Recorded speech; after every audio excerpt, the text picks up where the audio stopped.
The race is on, and now that more drivers have spoken in detail about their experiences of driving the all-new 2026 F1 cars, we've learned more about the on-track action we'll see this year. But how big is the driving challenge? And has it gone too far in the direction of energy management over pure driving? I'm Edd Straw, and joining me to offer their insight are Scott Mitchell-Malm and Nelson Valkenburg. Well, Nelson, we've heard from loads of drivers this week about their experiences. You're going to face that unenviable task of explaining to the watching world, the watching Dutch fans at least, in your capacity as Viaplay Netherlands commentator, what's going on. So what have you learned about the races you'll be calling this year based on Barcelona testing? I believe we've gone from 3D to 5D in the way we have to handle this sport, and also how to tell the stories, because there's going to be some unseen data that will change the way a race is going to go fairly often, and we'll have to anticipate, we'll have to understand what is happening in any given moment. Funnily enough, on the day of this recording later today, I have an FOM Formula One Management Commentator Forum to talk about actually this and what they are going to provide us in terms of data as well as graphics to help us out a little bit, because there are additional variables that we never had. But variables make for interesting weekends. So I'm a purist at heart, like the both of you, but I'm also very curious and a little excited, actually. Nelson, what percentage of that commentator forum with F1 itself do you think will be devoted to insisting that everything is definitely really good about the F1 2026 regs, and it's your job to make sure everyone's excited about F1 2026? Well, here is where broadcasters and written media, such as yourself, differ a little bit, because we need to sell the product in a different way than a website or publications. So we're all in the boat with FOM together to sell this product and to make the audience understand it within the time frame of the 1.5 hours, 2 hour race. So it's going to be a challenge. Yes, the emphasis from FOM will be on it's good, it's going to be good, help us tell that story.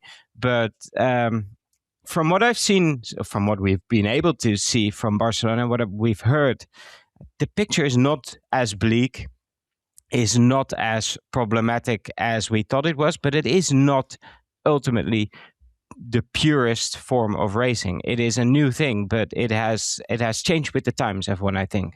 The flippancy of my original remark aside, I think what Nelson's saying about making or helping people understand is going to be critical, because it's just F1. If it's good, bad, it's somewhere in between. Some people will find it boring. Some people will find it confusing. Some people, I've already heard this with a few media people, and I don't understand this position at all, like asking questions to drivers and team people about, if F1's losing its DNA, or if it's not going to be real F1 and that kind of stuff. And I take Nelson's point about this kind of purist perception of F1 versus what this is going to be, but I don't think any of us feel that this won't be F1, this will be something else, this will be like no one serious, I think, is really suggesting that. So everyone can have different views on sort of how good or bad this ends up being, and it will be the final product on track that defines that.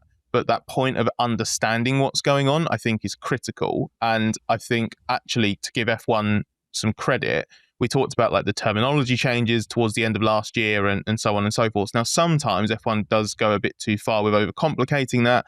The nonsense around like the labeling of the active aero, for example, has been just a brilliant example of peak F1 tying itself in knots, trying to work out what to call things. But that desire to try and simplify things down to, overtake, boost, charging, that sort of thing. And then I think making data available to people like you, Nelson, that are then telling that story in real time, because we can explain stuff afterwards. And I think that will be a really important test of us doing our job properly. But that understanding of it in real time is going to be critical. So I really hope they give you the data that you need to be able to tell that story properly. So yeah, when you get to your commentators forum later, say we're all united on that score. The more data, the better.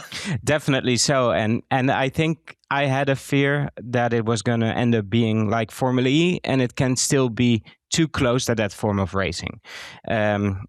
If the comments that we heard in the last few days from, for instance, George Russell about closing rates when someone hasn't harvested energy enough, stuff like this, it could be comical, maybe even bordering on looking at Mario Kart. But the flip side of what we've seen so far is that the cars look, sound, and apparently drive quite well. The experience is enjoyable. They sound great. They look amazing.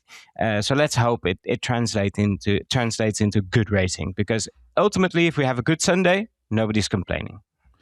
Yeah, the Formula E comparison is an interesting one. I asked George Russell the other day about whether the energy management demands might kind of overwhelm the value of the more traditional driving skills, just to get an idea of how much they're having to compromise driving styles. And I'll just read his answer. He said, that was a question mark that I had going into the test, whether it would be like Formula E, that it's like you need an engineer to drive the car rather than a racing driver, but it felt much more intuitive to drive than expected. So certainly Russell was very positive about it. I've got a small thing in the back of my mind about the fact that are all these drivers just being quite kind of on brand and conscious of the need to talk it up, but drivers aren't actually that good at doing that consistently. So if they don't think that, it will start to come through. But I think, Scott, the fact that everybody, all the drivers we've heard from, and we've spoken to maybe half a dozen of them, have been fairly consistent in that, haven't they?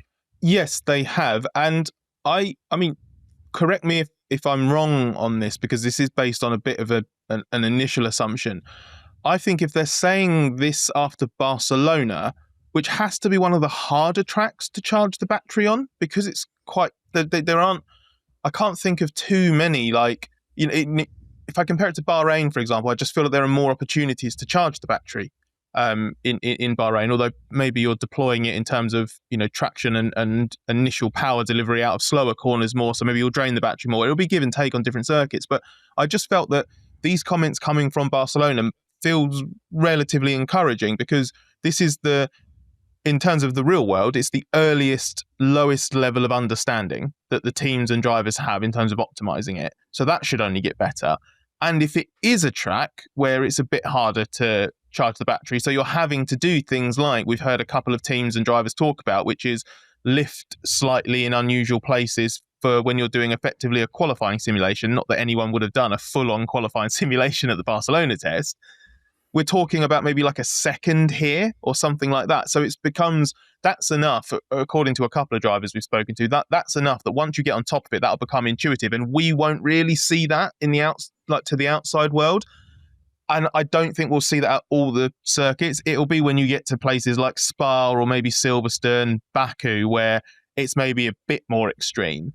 But I have to think, based on Barcelona, that there will be circuits where it's not a major problem, and it doesn't become noticeable or too noticeable to the outside world. I also think that the drivers were incredibly apprehensive last year, and they were sort of comforted by how Barcelona went, especially for the Mercedes and Ferrari engine drivers. They were very happy.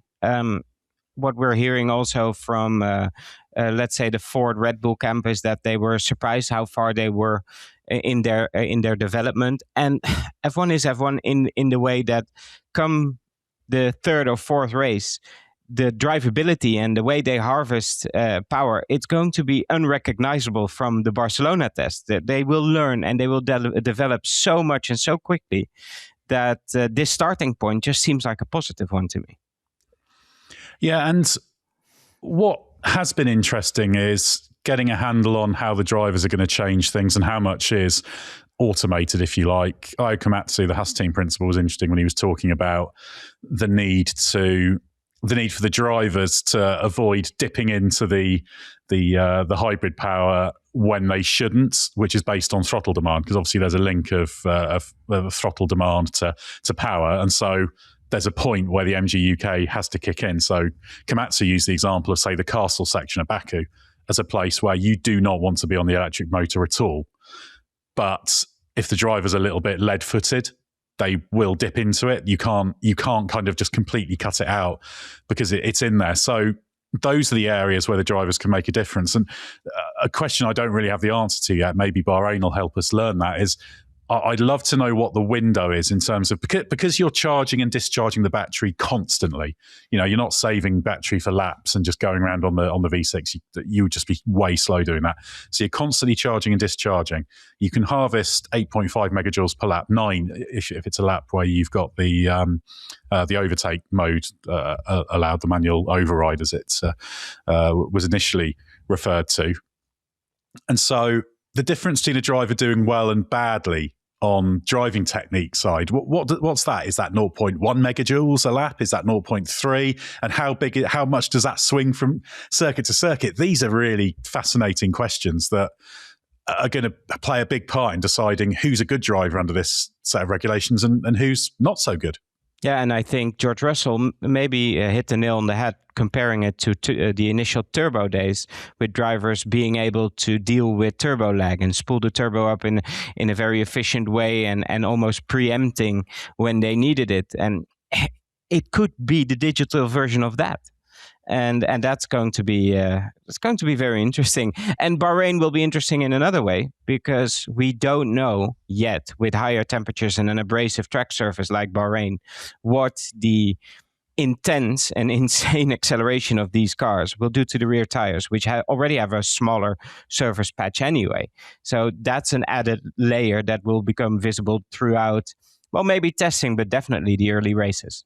I'm really curious to see on driving style if there is anything where specific drivers need to adjust things, certain drivers or ways of driving come to the fore or need refining, because you've got so many different aspects of these cars and rules that could theoretically lend themselves more to one than the other. For example, we know that there are one or two drivers, and I think Charles Leclerc is a good example of this, who excel with throttle and brake overlap. Now, will that overlap actually be really useful? Because if you've got that, whatever it is, 5% of throttle, 10% throttle, whatever it ends up being, are you able to charge the battery just a little bit more, because the way that you're revving the engine means that you can harvest just that little bit more? And you're right, Ed, you're talking tiny margins. Is that going to give you, 0.1 of a joule over the course of, or 0.1 of a megajoule over the course of a lap, or whatever it ends up being? So is it that? Is it that the cars themselves, because they're a bit lighter, because they're not ground effect, as certainly not to the level that the previous generation was, the cars should allow drivers to really attack the entry to corners more? But if you're a driver that really, really attacks the entry, gets the rotation, and then it's all about getting back on the power again, are you then asking more of the electric motor to pull you off the corner because you have a lower minimum speed, but the idea is that you carry more in, get the car turned, get on the power nice and early? But are you going to drain the battery more that way? Is it going to reward a sort of higher minimum speed, roll in the car through the corner so the engine and the MGUK are doing less work off the corner? I don't know. These are the kinds of specific questions I want to ask drivers and engineers in Bahrain, for example. But I'm really curious to go to my favourite place to watch in Bahrain and see if I can see and hear the differences between drivers, not just car to car, not just driver to driver each day or whatever, but how it is at the start versus what they are doing at the end of the test. I would assume we're going to see, maybe they'll have done a reasonable amount of this in Barcelona already, so maybe we won't see the most of it in Bahrain, but I think we could see more of an evolution in driving style.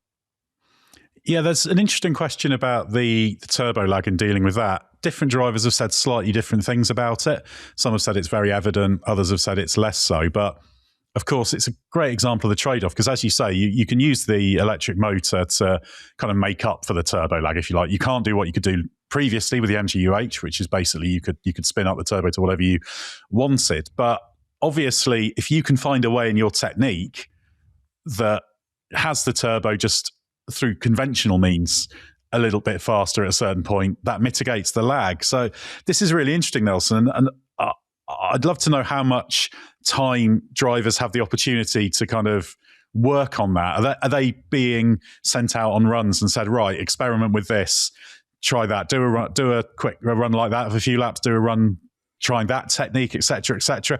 That's probably stuff that's going to happen in the Bahrain test. But if you're a driver, I imagine you could probably spend your whole, it's 9 days of testing in total. So you could spend your whole 4.5 days of testing, which isn't a huge amount, just working on pure technique things.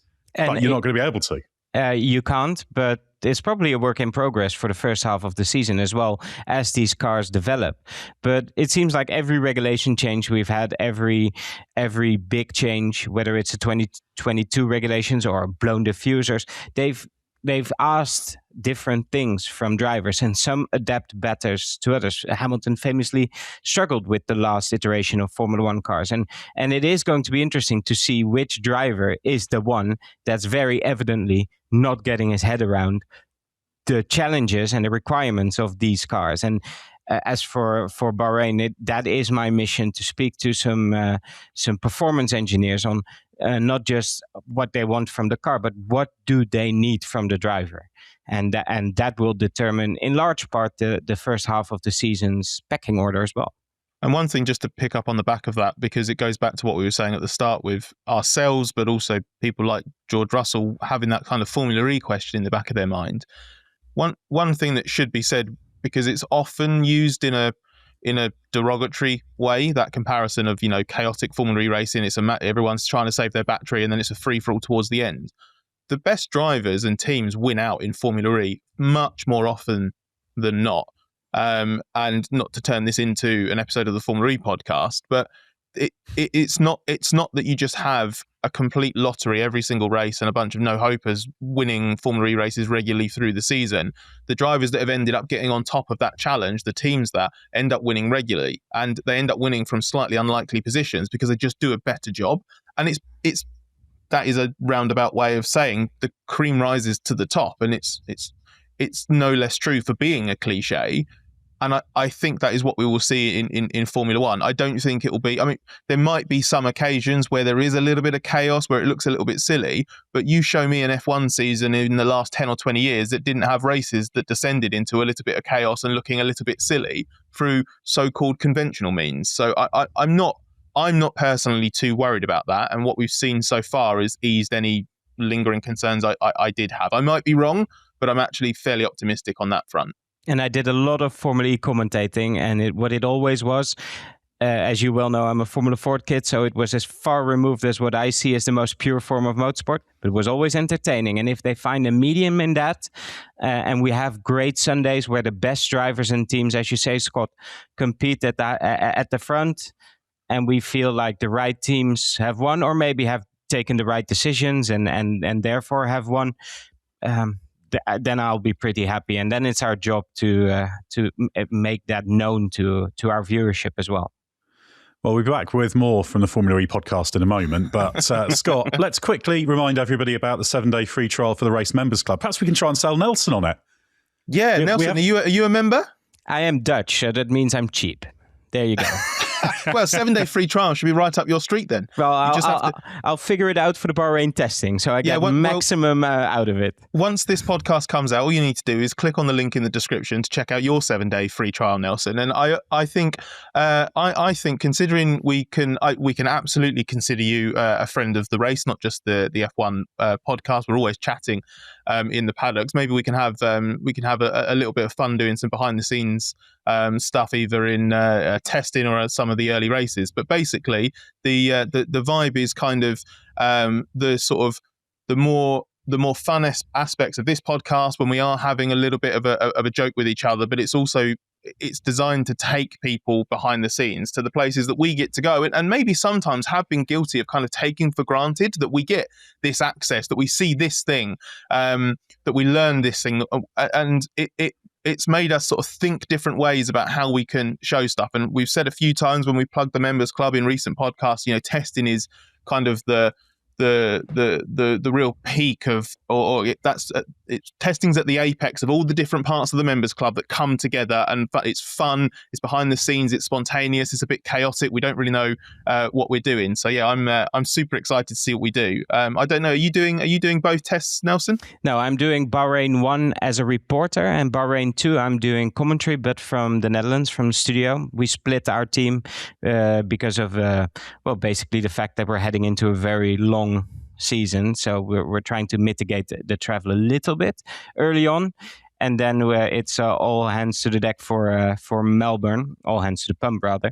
But the members club is more than welcome to tag along in a commentary booth and see what little data we actually get, or maybe a lot of data. I'll know later today. I would love to. I'm now here and now on this podcast. I'm commissioning Edd to do that, just purely for the notion of him having to spend an hour listening to commentary in Dutch and then try and make some content from it.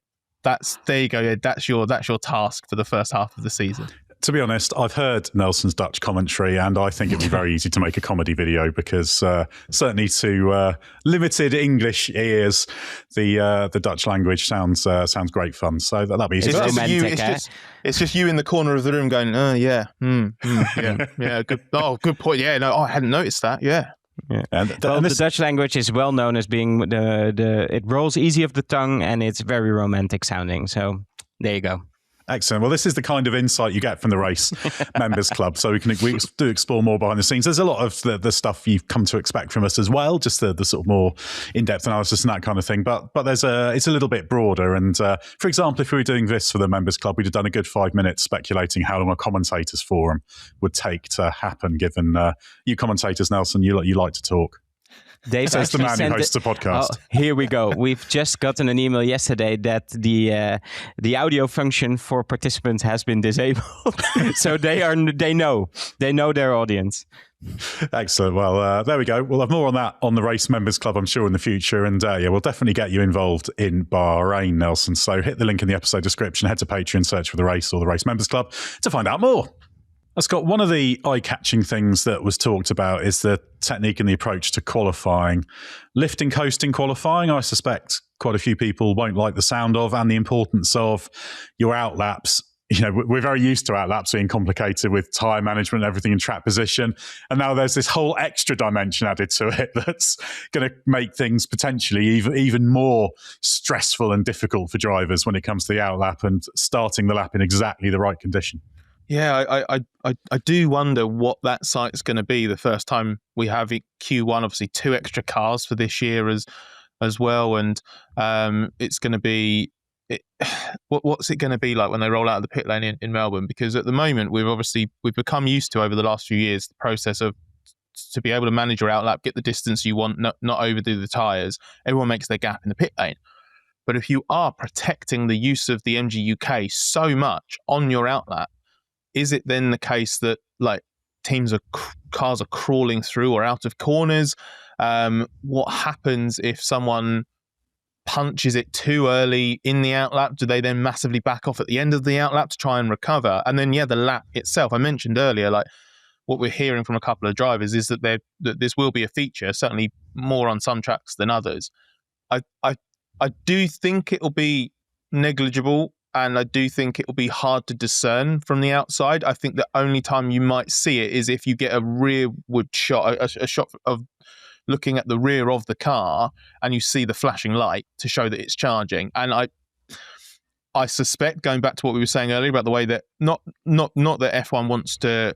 This isn't to suggest that F1 wants to create a false image of these cars, but if F1 does want to avoid too many questions because it's not necessary, or a focus on the wrong thing, you just don't show the rear of the cars on certain parts of the track. You just look at them from the front or the side or whatever. And if no one sees those flashing lights, no one will really know. And there might be some snippets afterwards where a driver says, I had to lift too much here. But then that's a good bit of detail to kind of dig out after the fact and explain. And in that sense, is that a grand departure from when we go to really hot races, really hot circuits with soft tyres, and they're really hanging on at the end of the lap, or you manage your tyres through the first sector so you can push harder through the final sector. I hope that those techniques sort of fall into that bracket overall, rather than being something kind of so dramatic and drastic that you do really obviously see that someone has screwed up early and then they're 7/10 down by sector 1 or whatever, and it's purely because they haven't been able to deploy to the maximum or the theoretical potential of the lap. Yeah, that 7/10 figure was one that Io Komatsu cited for getting it right versus getting it wrong. And what's going to be interesting there is there a difference in powertrains in that aspect, and will we then see I don't know, Mercedes seems struggling more with that aspect compared to Ferrari or Red Bull teams, or indeed Honda and Audi. There are going to be layers to this that are very circuit specific as well. You can very easily see that Monza, for instance, could prove to be very problematic for a lot of teams during not only qualifying for the race as well. It's just, I think we're going to enjoy ourselves so much in the opening phase of this season to get to understand what is going on. As journalists and as enthusiasts of the sport, it's going to be a free-for-all in the paddock trying to understand what the reality of the new regulation is going to be. Especially as you will have certain teams and certain manufacturers taking a specific stance if they are struggling with something. If they haven't optimized it in terms of their strategy, or if they have something in the fundamental design of the engine and the MGUK that just limits the potential, especially over one lap, then you will start to get very early a lot of negative comments, pressuring comments about how flawed the current way of doing things are. There'll be sort of questions or suggestions about, we need to have a think about, is this the way that we want F1 qualifying to be, or whatever, and then trying to kind of separate the vested interests from the legitimate feedback of what the car is like and how difficult it is. That will be a fascinating exercise early on. I don't think we'll get a 2014 repeat where you have so many senior stakeholders calling for the hybrids to be undone because it's just not F1 or anything like that. But you could have, if there is one manufacturer, one or two teams really struggling, whatever it may be, you could have a situation where they're sort of lamenting the kind of regulation of it. So they might take the view that, this in principle is absolutely fine, but the way it works in practice is too flawed, and they might want to, I don't know, try and limit the amount of MGUK power deployment in qualifying so that you don't have to worry about it too much. Because if you're not having to deploy to the full the full extent of the kilowatts in the MGUK, you don't have to worry so much about then making sure that the battery's charged over a single lap. So that's going to be quite a fun exercise, I think, in trying to separate the noise and the nonsense. I think we already know exactly what Toto Wolff has to say about that when that sort of politics comes into the conversation. Well, he's already been very, very direct about the pushback against the compression ratio trick that the Mercedes and Red Bull have hit on. He was very forthright on that. I'm a little bit shocked, though, Scott. I think it's horrifying you suggest that F1 team personnel would not be defending the spirit and the future of Grand Prix racing and the heart of it, and are putting their own self-interest above it. Yeah, that's not Formula One. No, that's I'm doing the inherent altruism of the F1 paddock a disservice there.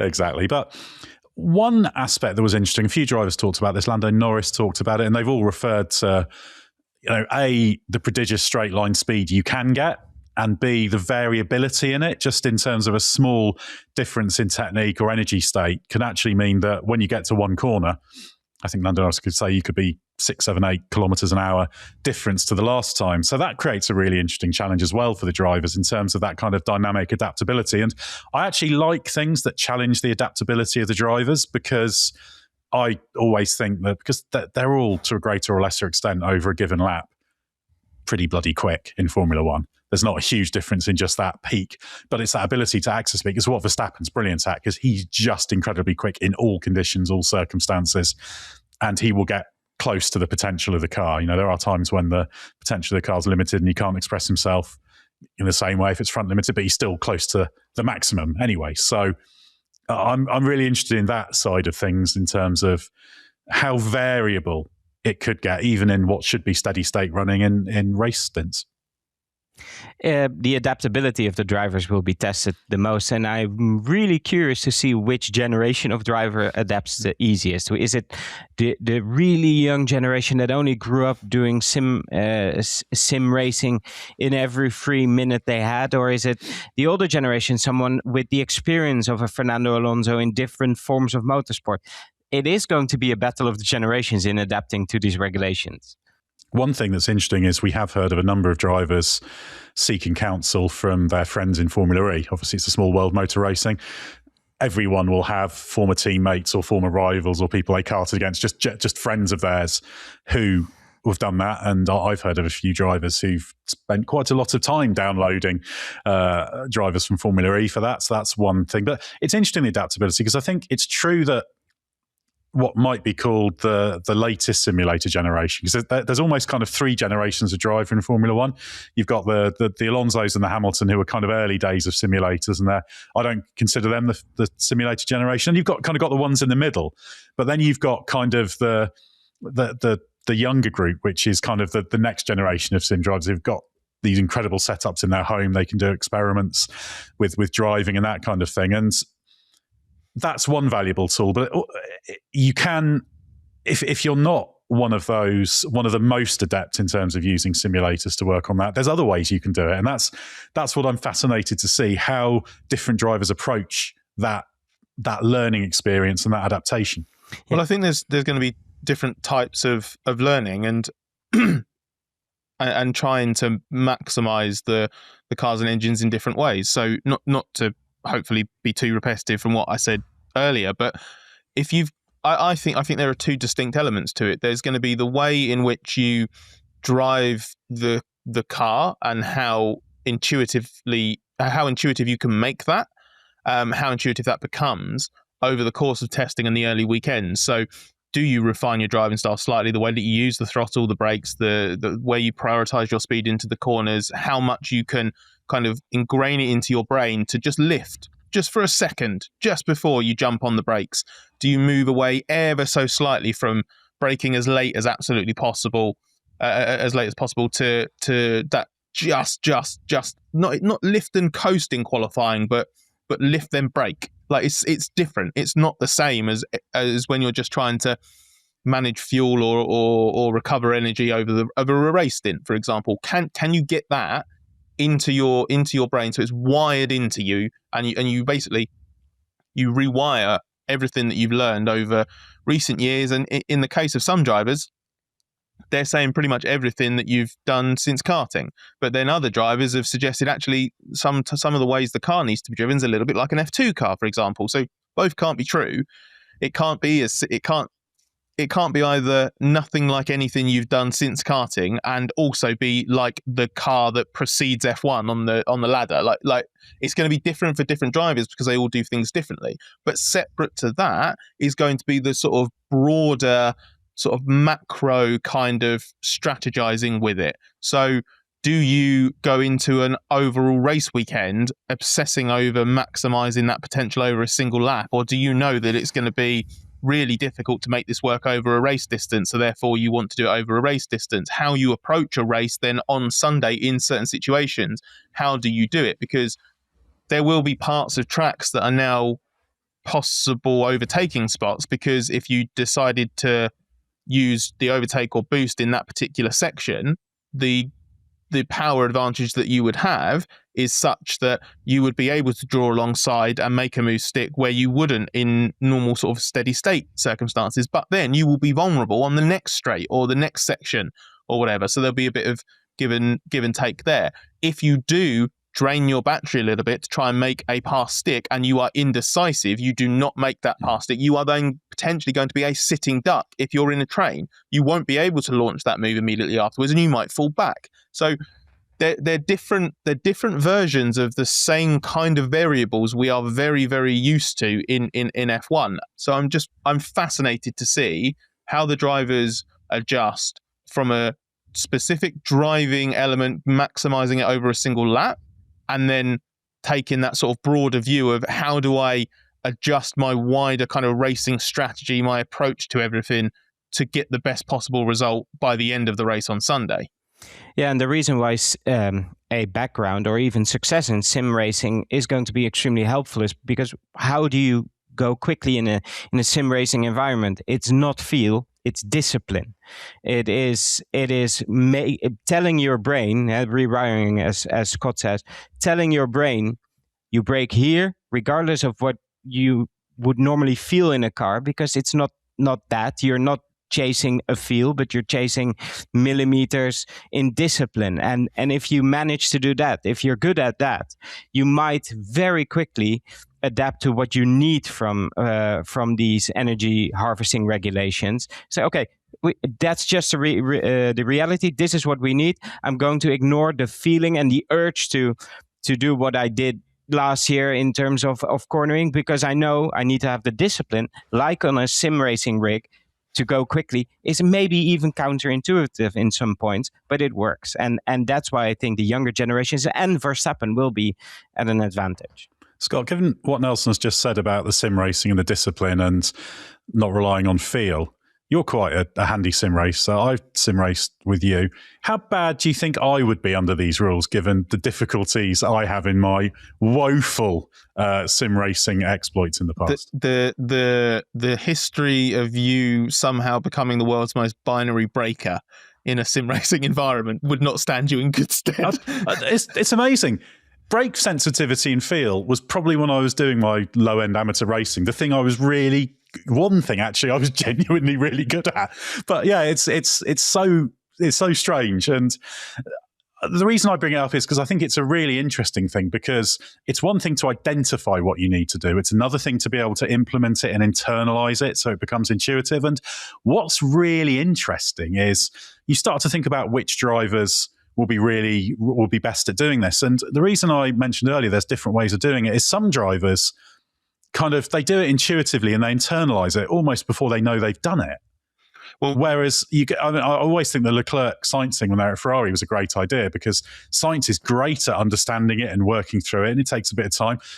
There are times like with the braking approach of the 22 cars that Leclerc just kind of does it, and they're almost, he's processed it so quickly that he almost doesn't notice he's doing it. So it's not simply a question of one kind of, whatever you want to call it, intelligence or adaptability. It's different means. Yeah, and some drivers, and I do think people who do a lot of simulator work, and especially do it in their own time recreationally, and recreationally maybe makes it sound like they don't take it as seriously as they do, but you know what I mean. You know how seriously recreational sim racers take it, Scott. No, I've seen you testing. Exactly. That's the point I'm trying to make. I do genuinely think there is quite a big difference to how automatically and how quickly muscle memory shifts between certain drivers, and that is ultimately what you're trying to recreate. The act of split second of lift and coast, of whether or not you can fully trust that actually you don't need to use the brakes so much into this corner, because the way that you tune the car for a qualifying lap means that actually you get a significant amount of engine braking if you just lift off completely, and you could maybe trust that. The kind of the work that will go into the background on that, whether it's on an F1 team's actual simulator, whether it's on just trying to recreate certain techniques at home, that will add up. And I think you will then have a lot of opportunities across 2 weeks in Bahrain to then put that into practice. If you're not doing that sort of work off track to do it, the fact that there are 2 weeks of testing means that you should have enough time to start to do it. It's not, we shouldn't get the sort of annual argument from Carlos Sainz, for example. I think Fernando Alonso, is it Sainz or Alonso likes to compare it to tennis, and how you're not going to, a tennis player doesn't just turn up after 3 months in the off season of not playing at all and then suddenly start playing a Grand Slam or anything like, or have a day and a half of practice before they go to their first Grand Slam. That sort of thing. I don't think we'll have that, because the amount of track time should be enough. I think it's more a case of how quickly drivers move along that curve early on. And of course, the drivers have got to do all that, deal with the fact these cars are a bit lower downforce in corners and moving around more. They're slightly shorter cars, narrower, more nimble, more agile. So just about every parameter has changed. But Nelson, just to put you on the spot, a couple of drivers you think will adapt well, and a couple of drivers who might find it a little bit harder? Well, that is on the spot, given the lack of any on-track viewing we've all had in Barcelona. But I would assume Verstappen is quite good at this. I am really curious to see how a driver like Pierre Gasly does in these with these regulations. Famously and anecdotally, he struggled a little bit in his Red Bull stint to adapt, but he's grown so much and he must embrace the opportunity that's been given to him. So I'm very curious to see what he does. And to me, Piastri could be the one that struggles a little bit, because we've seen how he struggles with certain types of tracks and certain circumstances, and in 3 years hasn't always been able to master them, and arguably may have cost him the world title last year. So yeah, my focus will also be on Piastri for that question. Yeah, I'd also be interested to see how Alonso does, I think, because he's just a very adaptable driver generally. So he's in an interesting place because he's got the age that you could argue is against him, but he's just a super adaptable driver in his approach. So everyone is going to be interesting from that perspective, and we're going to learn things about these drivers. That's what I'm really, really looking forward to. We've had a few launch events or pseudo-launch events this week. Nelson, one of them was Williams. They held a livery launch. It was a rather unconvincing render of the car. Did you learn anything? Williams have changed the game completely by the fact that they've reinvented how suspension works, apparently. But yeah, it's almost taking the piss a little bit with all of us. They're the last car to be revealed, yet extremely secretive, apparently. I need to be convinced that they aren't hurt too much by losing out on the Barcelona test, even if it's from a driver standpoint in what we just discussed in adapting your driving style. That is going to be mileage that they will rue. But yeah, livery-wise, it looks pretty, and that's all we can say this far. And we'll see where it goes later on with them. Yeah, I think their launch images were more about showing off their admittedly impressive portfolio of sponsors, but not the most slightly lazy renders, I would say, with the push rod or pull rod absent in the front suspension, among others. Yeah. But Scott, you did a video about Williams, didn't you? So what have you picked up from what James Vowles has been saying this week, on top of what he said last week about their struggles? Yeah, the video was more about kind of bringing together the various things we've learned since Williams first announced it would miss the test. So we talked a lot about sort of because I heard from Vowles directly in the middle of the Barcelona test, basically, because obviously he and Williams weren't busy out in Spain for that. The main thing I was going to say is what kind of came from that Vowles stuff that we didn't really get into the last time we talked about it on the pod, and has kind of been reiterated around some of the stuff he said around the livery launch, is there's a lot of big talk from a team that failed to make the first test when the other 10 teams did, including a brand new team and a couple of teams three teams in Audi, Red Bull Racing as the main team, and how am I forgetting? Aston Martin, of course, that have brand new engines or engine partners to work with. They all managed to get out, even if it was only for 1.05 days in Aston's case. So to be kind of emphasising that, this was all because, you didn't want to sacrifice performance. It's the best car they've ever made in terms of the way they've gone about it. It's the most complex car they've ever made. That they've got some, not Aston Martin level of innovation on the front suspension, but sort of something different to what we've seen, and this and that. I mean, if it rolls out in Bahrain, if it racks up 100 laps a day easy in the first Bahrain test and starts to look quick as we begin to get a more meaningful performance picture, hats off to them. They've clearly done a very good job. It was all clearly worthwhile. It won't. Even if that happens, it won't change the fact that right now it's a bold stance to take, given what they've done. And I think I would have. I'm not saying that they shouldn't be talking this way. I think it's important to iterate that it does put a lot of expectation on that car, because the alternative would have been to kind of play it a little bit more kind of understated and be like, yeah, because James Vowles hasn't claimed that, missing the test isn't a problem or anything like that. Every time he's talked about it, he has reiterated he would have preferred to have been in Barcelona. He's then just talked about what they've tried to do to mitigate it, certain things that help them in not doing the test, like the fact that the engine and the gearbox that they will use has been very, very, very well proven over the course of those days in Barcelona. So that won't be a complete unknown to them going to Bahrain. It's more just by emphasising all the things they've done well, which does clash a little bit with the fact that they've failed to get the car ready for the first test. it just puts pressure on them. They've got to deliver. They've talked the talk now, but the car's actually got to get on track and justify it.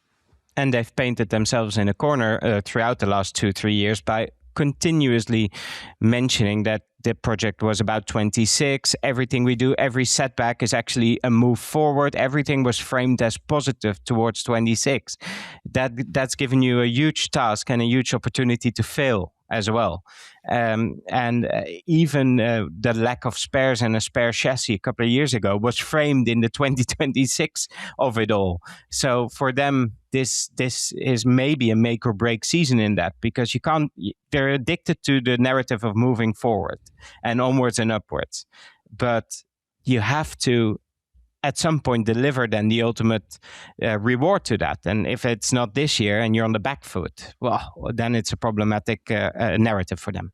The one thing I would want to emphasize in it, because it was something that I was trying to unpick over the last few days, is, and I suspect that there will be a lot of people kind of listening to this and wondering how, as Nelson mentioned, a team that supposedly switched focus to 2026 before all others has been totally geared towards this, has ended up in the worst prepared state in terms of where the car's at. And basically, the best explanation, and this isn't a justification for what they're doing, but it does make sense. It just exposes a big weakness within the Williams organisation. All of that stuff about sacrificing everything to focus on 2026 still applies. They still started the aero work before probably anyone else. They've still done a load of very, very good aero development in their opinion, and that includes checking out mechanical setups and layouts and configurations to try and maximize the aerodynamic potential of the car. They've then looked at a point towards the end of last year where they've gone, right, now that we've done loads and loads and loads of really good aero work, what's the latest we can sign everything off to finish that work as late as possible, but we're still confident we can get the car out. They've picked that moment to do it, which may not be any earlier or later than any other team has stopped that initial development work, but Williams has just underestimated how hard it would be to then produce that car physically, or they've overestimated their own capacity and tools, systems, people, whatever it may be, right? So when the car finally exists, it is not necessarily a compromised version of what they promised for 2026 and what they set the work as. It's just taken way too long to get it ready. And then what we don't know is whether any consequences from that, knock-on effects, have they, in order to get the car ready, have they had to beef it up in places? So you might have all this lovely aerodynamic design in places, but is the car itself far too heavy because you've had to reinforce it? Because then you're throwing away performance. All of that aero work means nothing if the car's, and I'm not saying that it is, but it means nothing if the car's 20 kilos overweight. If the car is overweight and their development priority in season has to switch to losing weight, like in 2024, they will not be able to do conventional upgrades, conventional development work. So they will carry that into the season. If there is lag in the production process, are they going to be short on spares like they were in 2024? So all of these things are valid question marks that will only start to be answered properly in Bahrain. It's just worth emphasizing because I think there are kind of two distinct elements here. There is Williams got itself in the best place possible in terms of its aerodynamic development and R&D work for 2026, but they've encountered problems that I think have a real chance of wasting the head start they gave themselves.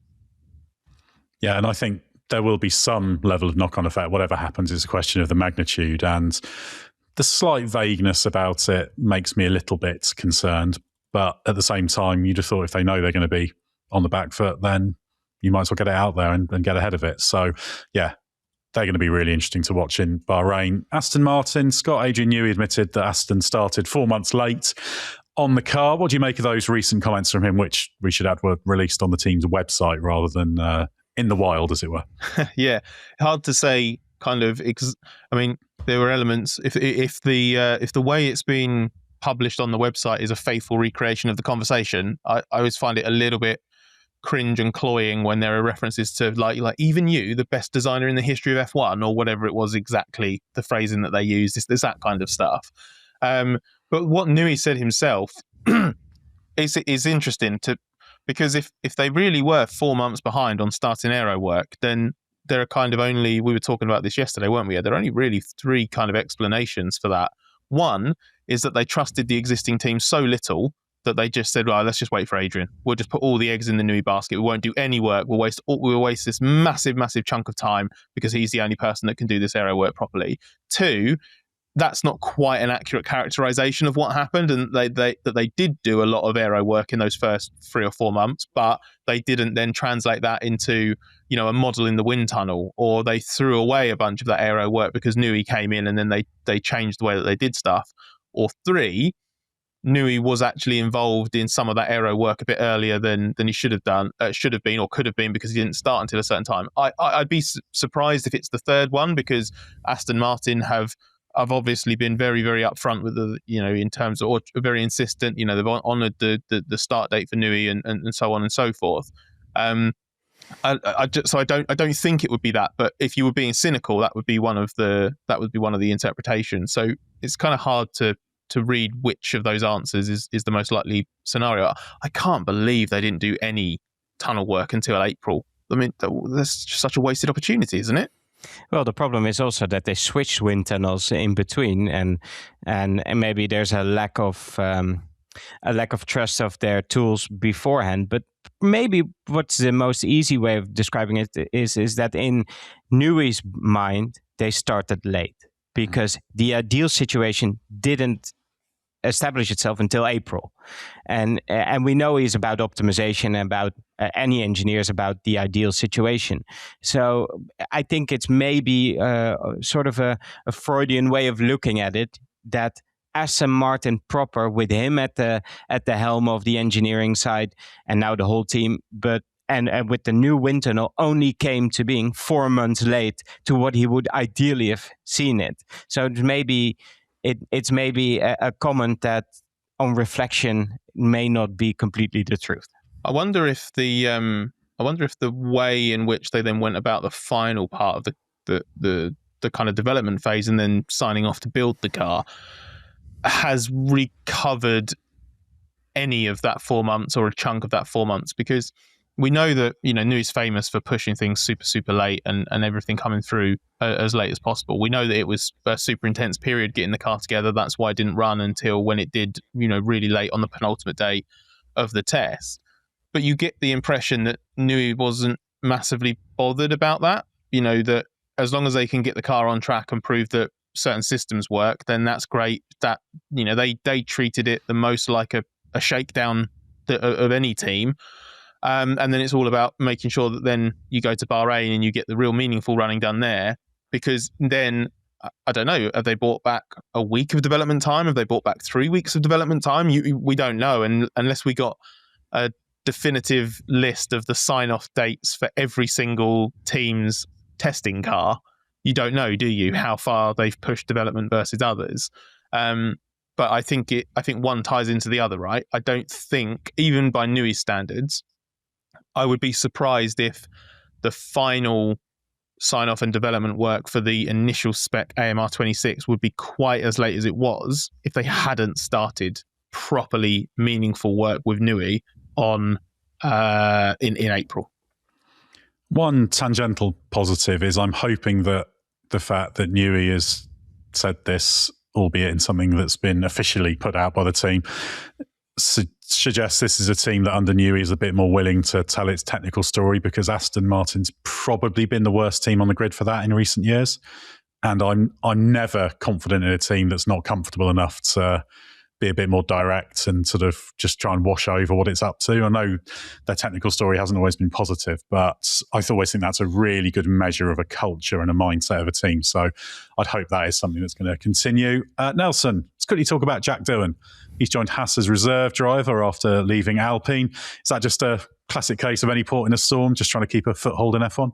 Well, I think it was initially part of a wider strategy for Doohan with his move to Japan, possibly forge some relationships with Toyota there as well.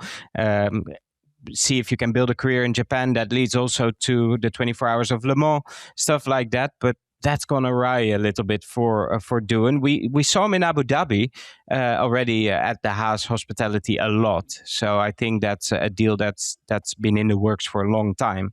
And it's a logical one from Haas's point of view, because you need to have some redundancy.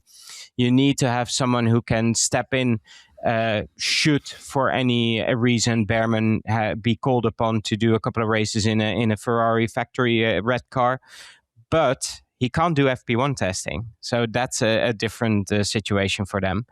And it would have dovetailed what he did in Super Formula, and we know that deal didn't come off after a myriad of crashes and potentially some issues in structuring how the team and he would have worked together.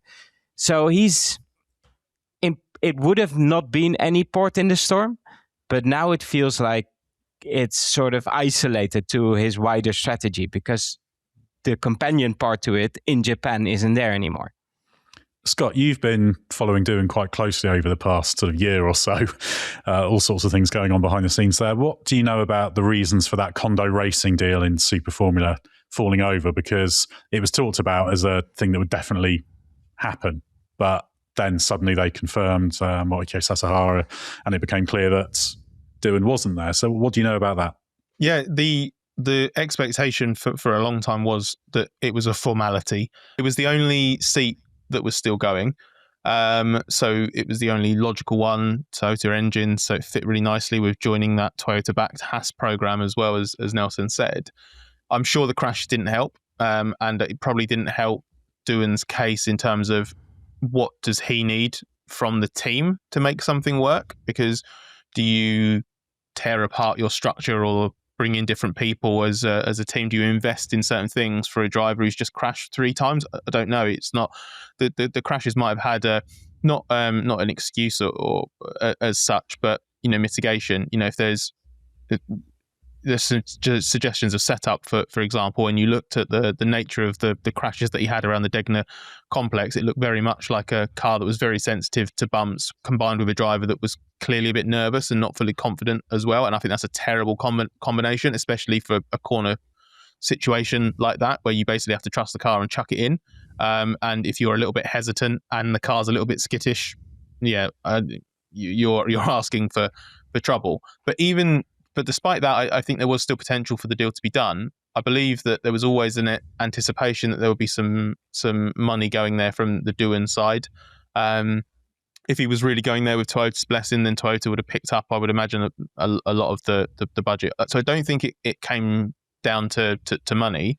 I do think, as Nelson said, in terms of what would have been needed to structure the team to make it work, is kind of the biggest stumbling block. That second Kondo car has been quite weak the last few years. Certainly the last 3 seasons, since I think Sasha Fenestraz finished second in the championship in that car. But the last 3 years, the number 3 car has had a distinct advantage. Now, it might be that that's purely down to a gap in driver ability, because I think it was Kenta Yamashita who was driving the 3 car, who very, very experienced and a very good level. But, I think Zach O'Sullivan, the former Williams junior, won a couple of F2 races, was in that car last year and did absolutely nothing of note. Doohan struggled in it at the end of last year. So with Luke Browning going there in the number 3 car, the likelihood that Williams or whoever's backing him would want to bring people over from Europe to help him would have meant doing the same for Doohan in the 4 car would have been quite a big overhaul internally. And it just didn't sound like ultimately that was going to happen. I think there was a suggestion at one stage that it would, and then that was off the table. So I just don't think the circumstances were there, that there was a lot of confidence that would ultimately be a good move. And I think, actually, to what you asked Nelson about before, I think if he'd ended up in that seat regardless, I think that would have been more of a port in the storm, because it would have been, I need to have a racing seat somewhere at any cost, which wasn't what it was meant to be, but I think was what it was kind of turning into by December. So I wouldn't be surprised if he tries to add some kind of small sports car program to the Haas thing, but his options will be limited because that Super Formula deal and situation ran on so long. It wiped off a lot of what the available drivers might have been for this year. I think ELMS LMP2 is probably one of the few opportunities that there are still some seats available. And I wouldn't be surprised to see him on the grid there in a Pro-Am car, for instance. Something Logan Sargent has done as well earlier in his career. And that would also be a port in the storm, because what's the wider aim then? that is a question I think Doohan hasn't been able to answer. What is he aiming for now? Yeah, I certainly think he's a driver worth looking at because he's got pace. We know that. He's a good hard worker behind the scenes. Plus, he's got something to prove, hasn't he? So I'm sure his plan is that the hope will be get back onto the F1 grid. The more realistic version of the plan is probably just forge a pro career somewhere. But you never know when you've got that foot in the door and you're still there. You never know what might happen. Well, we've covered lots of ground there, so thanks very much, Scott and Nelson. I'll leave you to head off to your commentators forum now, Nelson. I look forward to hearing how that went and how you and your colleagues around the world are going to entertain and inform the live watchers during the year. We're going to be heading to Bahrain soon, but we've got a little bit longer before that happens. We've got Aston Martin and McLaren launches early next week, so we'll have another podcast before we get there. But as always, I'm just going to say, stay with us for everything you need to know from the world of Formula One.